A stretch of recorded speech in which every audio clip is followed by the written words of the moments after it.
জামাত ক্ষমতায় আসলে দেশের কি কি উন্নয়ন হবে? বাংলাদেশ জামায়াতে ইসলামী যদি ক্ষমতায় আসে তাহলে দেশের কি হবে? তাদের মূলনীতি আসলে কি কি? দেশের ক্ষমতায় আসলে কি কি পরিবর্তন হতে পারে? তারা কি নামাজ পড়া বাধ্যতামূলক করে দেবে এবং মেয়েরা কি পর্দা ছাড়া বের হতে পারবে না? দর্শক, বাংলাদেশে এখন জনপ্রিয় রাজনৈতিক দল হচ্ছে জামায়াত ইসলামী। সবাই চাচ্ছে জামায়াত ইসলাম যেন পরবর্তী নির্বাচনে ক্ষমতায় আসে, কিন্তু তারা যদি ক্ষমতায় আসে তাহলে তারা কি কি পদক্ষেপ গ্রহণ করতে পারে এটা নিয়ে বেশ কিছু রিপোর্ট বের হয়েছে এবং অনুমান করা হচ্ছে যে তারা এই কাজগুলো করতে পারে। ভিডিওতে সম্ভাব্য বিষয়ে আলোচনা করা হবে। ভিডিওটি সম্পূর্ণ দেখে আপনার মতামত জানাবেন। নাম্বার 1, জামায়াত ইসলামী চাঁদাবাজি বন্ধ করে দেবে। জামাত যদি বাংলাদেশে ক্ষমতায় কখনো আসে তাহলে প্রথম যে কাজটি করবে সেটি হচ্ছে চাঁদাবাজি পুরোপুরি বন্ধ করবে। এই চাঁদাবাজি বন্ধ করার জন্য যা যা পদক্ষেপ নেওয়া দরকার সেটা কিন্তু জামায়াত ইসলাম গ্রহণ করবে।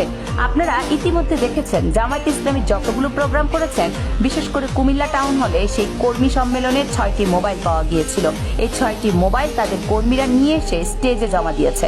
সেখানে কেউ ছিল রিক্সাওয়ালা কিংবা ভ্যানওয়ালা, আবার কেউ ছিল দিনমজুর। তারা কিন্তু চাইলেই সে মোবাইল মেরে দিতে পারত, এতে করে তারা 10 থেকে 20,000 টাকা আরামেই পেয়ে যেত। তারা কিন্তু তেমনটা করেন নাই। এটা হচ্ছে বাংলাদেশের একজন নাগরিকের হারিয়ে যাওয়া সম্পদ। জামায়াত ইসলামীর কর্মীরা সেগুলো ফেরত দিয়ে দিচ্ছে। আর জামায়াত ইসলামী যে ধরনের দল, তারা কোনোদিনও চাঁদা তুলবে না। এটা কিন্তু খুব মোটা দাগে বলা যায়। এইটুকু ভরসা কিন্তু আমরা জামায়াত ইসলামের উপর করতে পারি এবং তারা এই বিষয়টি বারবার বলে যে আপনারা আমাদের উপর অন্তত এই ভরসা করতে পারেন যে জামায়াত ইসলামের কোনো কর্মী কোনোদিনও চাঁদাবাজি করবে না।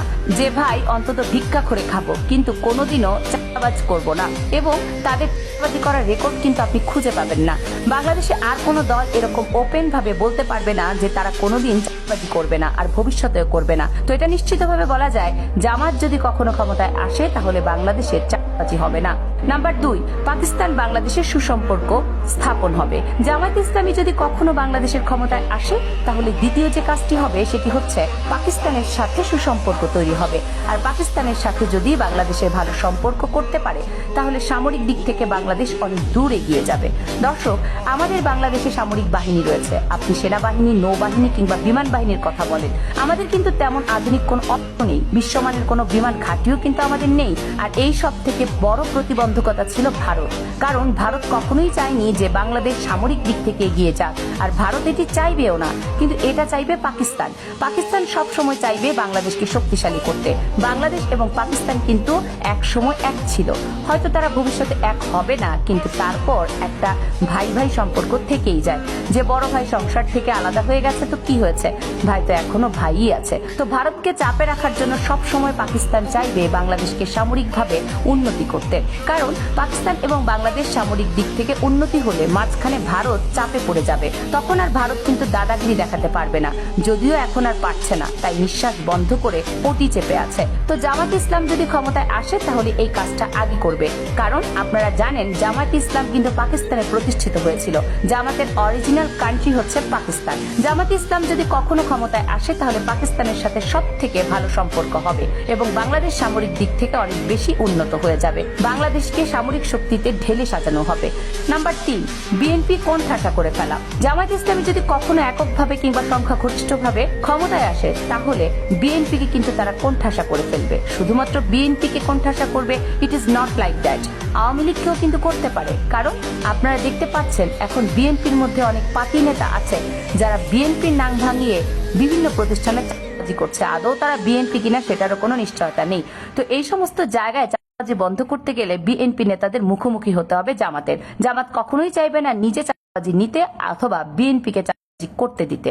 আপনারা হয়তো জানেন না, জামায়াত ইসলামী বিভিন্ন প্রতিষ্ঠানে যাচ্ছে এবং মালিকদের কাছে ভোট চাচ্ছে। জামায়াত ইসলাম বলছে আপনার মূল্যবান ভোট দিয়ে দেশের ক্ষমতায় আসার জন্য আমাদেরকে আপনারা সহযোগিতা করুন। আপনার মূল্যবান ভোট দিয়ে যদি আমাদেরকে দেশের ক্ষমতায় বসান তাহলে আমরা কথা দিচ্ছি যে আপনার প্রতিষ্ঠান থেকে 1 টাকাও কেউ চাঁদা নিতে পারবে না। আর আপনাদের প্রতিষ্ঠানের নিরাপত্তা দেওয়ার দায়িত্ব হচ্ছে জামায়াত ইসলামীর। তারা কিন্তু এইভাবে বিভিন্ন ব্যবসা প্রতিষ্ঠানে গিয়ে ভোট চাইছে। তো এই সকল জায়গায় কিন্তু বিএনপির সাথে বাঁধবে জামায়াত ইসলামীর। নাম্বার 4, অর্থ পাচার ও দুর্নীতি বন্ধ করবে। এই বিষয়ে তারা কিন্তু ওপেনলি বারবার ঘোষণা দেয় যে দেশ থেকে অর্থ পাচার এবং হবে না। এই কাজটি কিন্তু অন্তত জামায়াত ইসলামের কর্মী করবে না। কারণ হচ্ছে, যে ব্যক্তি ইসলাম ধর্মের সত্যিকারের অনুসারী, যাদের মধ্যে নবীর আদর্শ রয়েছে, যাদের ইসলামী লেবাস হয়, মুখে দাড়ি হয়, মাথায় টুপি থাকে, তাদের ক্ষেত্রে অন্তত আমরা নিশ্চিত হতে পারি যে তারা দুর্নীতি এবং অর্থ পাচার করবে না। তবে একেবারে যে করবে না এমনটাও নয়, কিছুটা হতেও পারে। যেমনটা আপনাদেরকে উদাহরণ দিয়ে বলি, যেমন যশোর কিংবা আশেপাশের এলাকাতে একজন জামায়াতের নেতা সরকারি গাছ কেটে ফেলেছে এবং বিক্রি করে দিয়েছে। তো জামাতের কেন্দ্রীয় পর্যায়ে যখন কমপ্লেন বা অভিযোগ দেওয়া হয়, তখন সঙ্গে সঙ্গে ওই জামাতের নেতাকে কিন্তু বহিষ্কার করে দেওয়া হয়েছে। এই বিষয়টাতে জামায়াতে ইসলাম খুবই স্ট্রং, তাদের যে চেইন অফ কমান্ড এটা কিন্তু অনেক মজবুত। কোথাও যদি আপনি প্রমাণ দেখাতে পারেন যে জামায়াতের এই নেতা এই দুর্নীতি করেছে কিংবা খারাপ কাজ করেছে কিংবা কোন রকম দেশ বিরোধী কাজ করেছে, সাথে সাথে জামায়াত ইসলামী কিন্তু ব্যবস্থা গ্রহণ করে এবং সেই লোকটিকে বহিষ্কার করে দেয়। দেখুন দর্শক, সাদা ভেড়ার পালে কয়েকটা তো কালো ভেড়া থাকবেই। সবাই যে দুধে ধোয়া তুলসী পাতা হবে বিষয়টা এমন নয়। জামাত দলটির মধ্যে যদি দু একজন দুর্নীতি বা খারাপ কাজ না করে, তাহলে তো সেটা ফেরেশতাদের দল হয়ে যাবে। তো এরকম অভিযোগ থাকলে জামাত কিন্তু সাথে সাথে ব্যবস্থা গ্রহণ করে। দুর্নীতিবাজ কিংবা অর্থ পাচারকারী এরকম লোককে কিন্তু তাদের দলে জায়গা দেয় না। আপনারা জানেন, জামায়াত ইসলামের দুজন মন্ত্রী ছিল আমাদের জাতীয় সংসদে। জাতীয় সংসদের কাজ করার জন্য তাদের যে বাজেট দেওয়া হয়েছিল, কাজ শেষে বাজেটের একটা অংশ কিন্তু সরকারি কোষাগারে ফেরত দেওয়া হয়েছিল। এটা জামায়াত ইসলামীর নেতা ছাড়া আর কেউ করতে পারবে না। আজ পর্যন্ত কি দেখেছেন কোন মন্ত্রীকে বাজেট দেওয়া হয়েছে আর কাজ শেষে যদি টাকা বেঁচে যায় তাহলে সেটা সরকারকে ফেরত দিয়েছে? কিন্তু জামায়াতের দুজন মন্ত্রী এমনটা করেছিল। তারা বলেছিলেন, মাননীয় স্পিকার, আমাদের এই কাজটি করতে এত টাকা খরচ হয়েছিল আর এত টাকা বেঁচে গিয়েছে, এটা আপনারা সরকারি কোষাগারে ফেরত নেন। তো যারা ধর্ম পালন করে তারা কিন্তু কোনোদিনও দুর্নীতি আর অর্থ পাচার করবে না। এখন বলতে পারেন শিবির সংঘর্ষ করে, শিবির ধরে ধরে কাটে কিংবা তারা জিহাদ করে।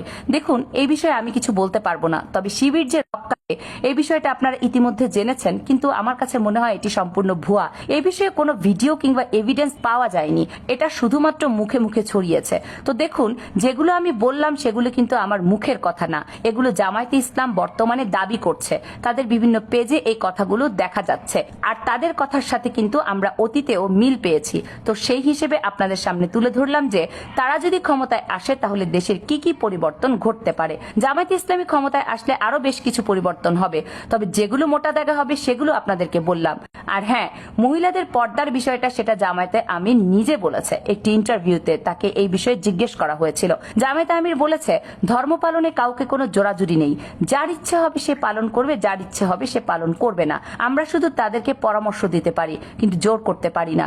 তো আগামী নির্বাচনে আপনি কাকে ভোট দেবেন কমেন্টে জানান। ভিডিওটি ভালো লাগলে লাইক কমেন্ট করে আমাদের পাশে থাকবেন। কামরুন নাহার রাখি, কেয়ানার মিডিয়া।